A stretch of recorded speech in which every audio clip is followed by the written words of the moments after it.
So bank 1 is happy right now. Look, single digits, O2 sensors oscillating just fine. Bank 2, not happy. Our fuel trims are all messed up.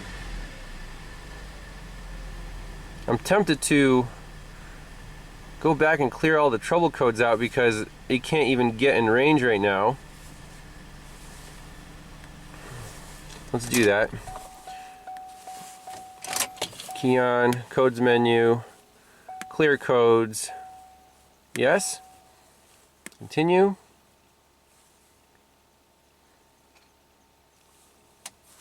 Key off. Key on. Display codes. No codes present. Right back into our data.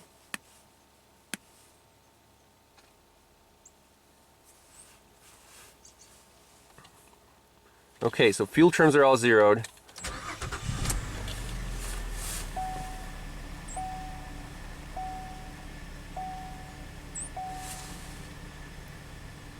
Bank 1, sensor 1 is rich. Bank 2, sensor 1 is lean. Let's see what happens here.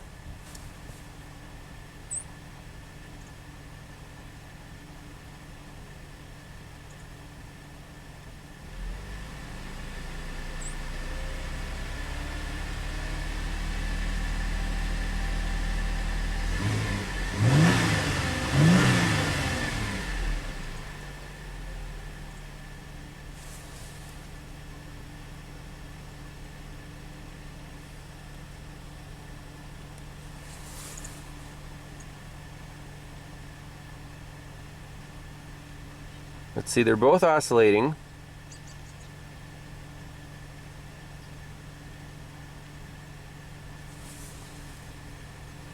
Seems to be running pretty well, huh?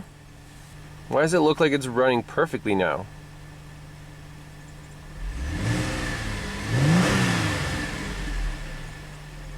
This does not make any sense whatsoever.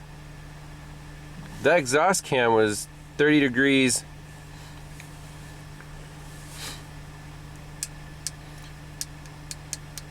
Advanced, we would not be running basically zero fuel trims, and our O2 sensors are doing just fine, it looks like.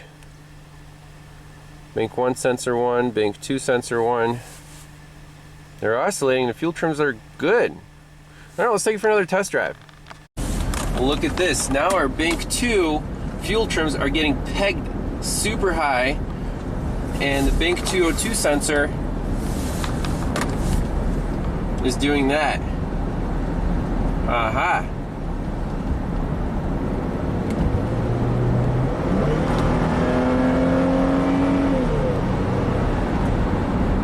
Okay. So the fuel trims for bank 2, I strongly believe, are due to a failing O2 sensor. No, I'm sorry, not bank 2 sensor 2. Bank 2 sensor 1.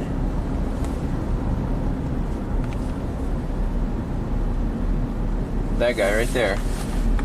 So we saw that before in the first test drive. Flooring it.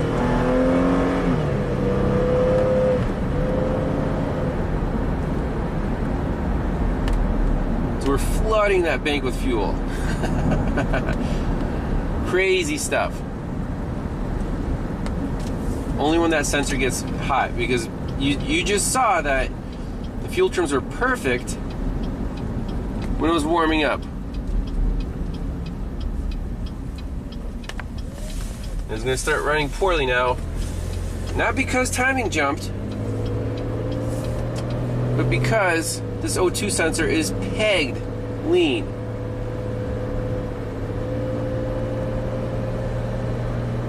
Things getting flooded out with fuel. Short and long term are pegged out high on bank 2. So we'll save that. Fuel trims on bank 1 are perfect.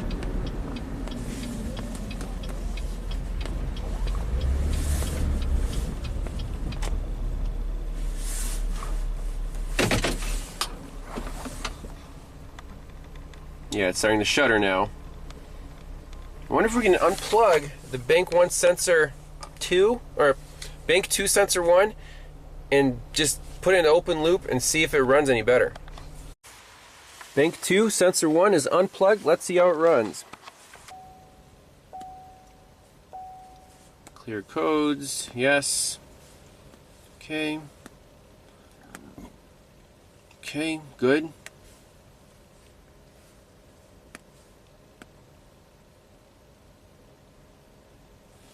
Okay, so now fuel trims are all at 0.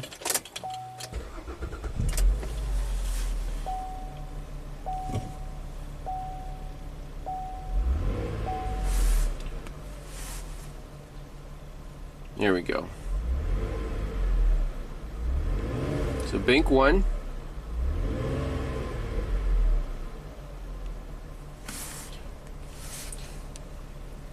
Is now in closed loop. Let's just do loop status. Bank 1 sensor 1, Bank 2 sensor 1.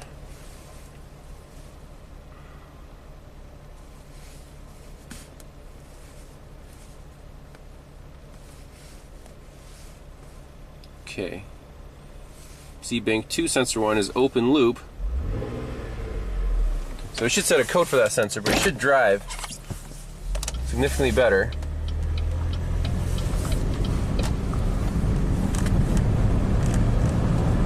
Obviously still very sluggish because once it sets the timing codes, it'll disable the whole cam advanced system. Okay, so here's the point where you got to call the customer and discuss the options for this vehicle. Couple options. If the customer is on a really tight budget, this is a big timing chain job.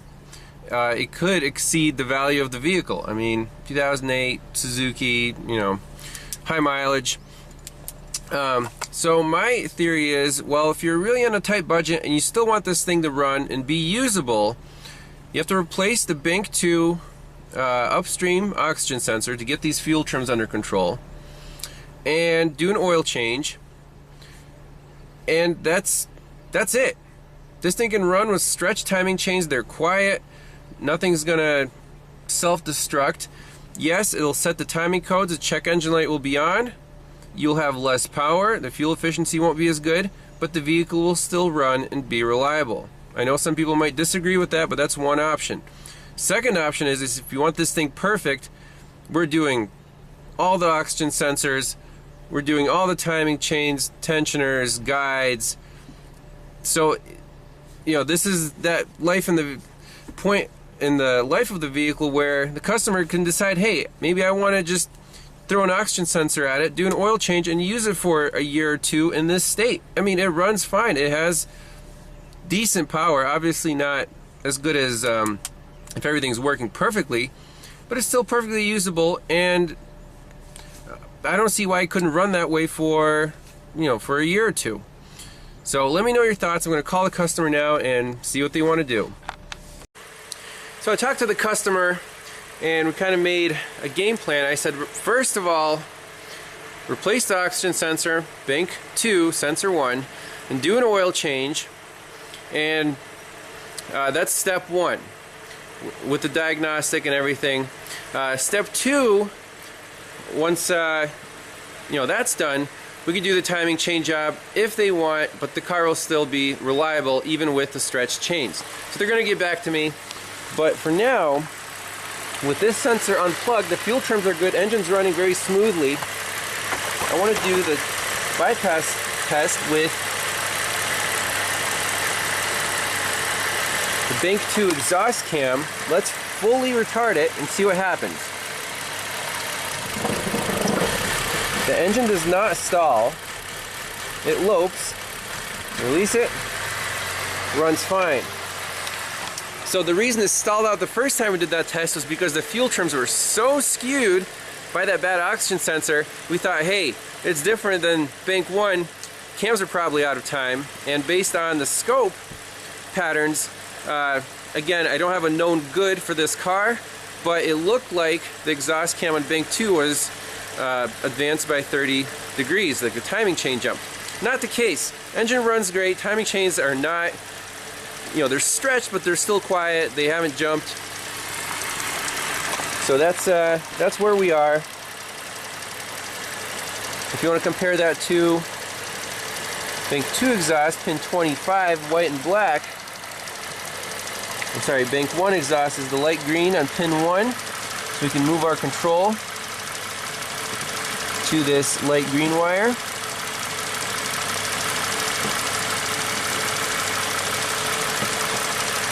And do the same check where we ground it. Engine should react exactly the same way. Lope, lope, lope, lope. Perfect. That's awesome. So this car isn't as in bad of a shape as we thought it was. All it needs is a tune-up and oil change. And if they want to do the timing chain job, we'll do that separately later. But that's it for now. Thanks all for watching. We'll see you next time. Bye-bye.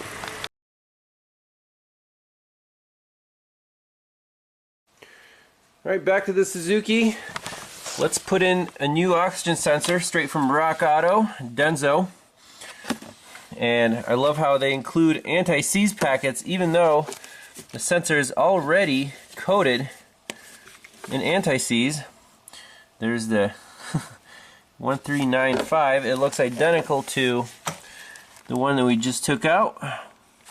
So let's pop this guy in, pull up some live data, clear the codes, and see how it runs. Okay, so we're using the Veris here to take a final look at this data, just because graphing capability cannot be matched by any aftermarket Launch or Autel. They just are not as friendly in graphing data. Alright, codes are cleared. Let's go into our data. Engine. I just want to see O2 sensors and fuel trims to make sure we are running stoichiometric. Alright, here we go.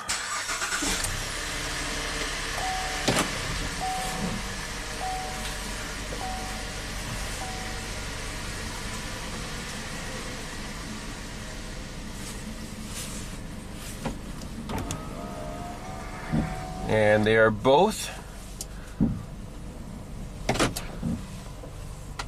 coming to life very quickly. There you go. Short-term fuel trims are starting to respond.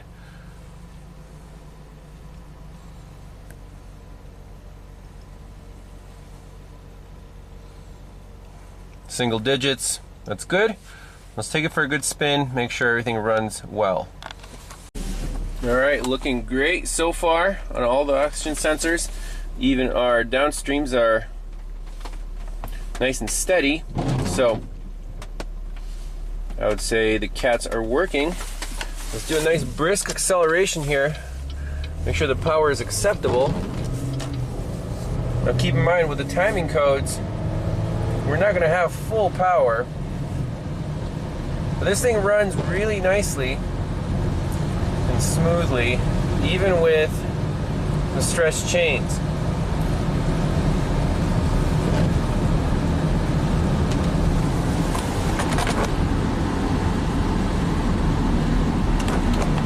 Let's do a little one wide open throttle.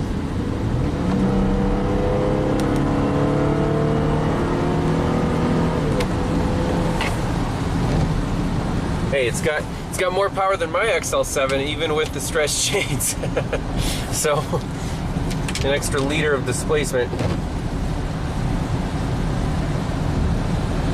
And the fuel economy when it came to my shop was like 17.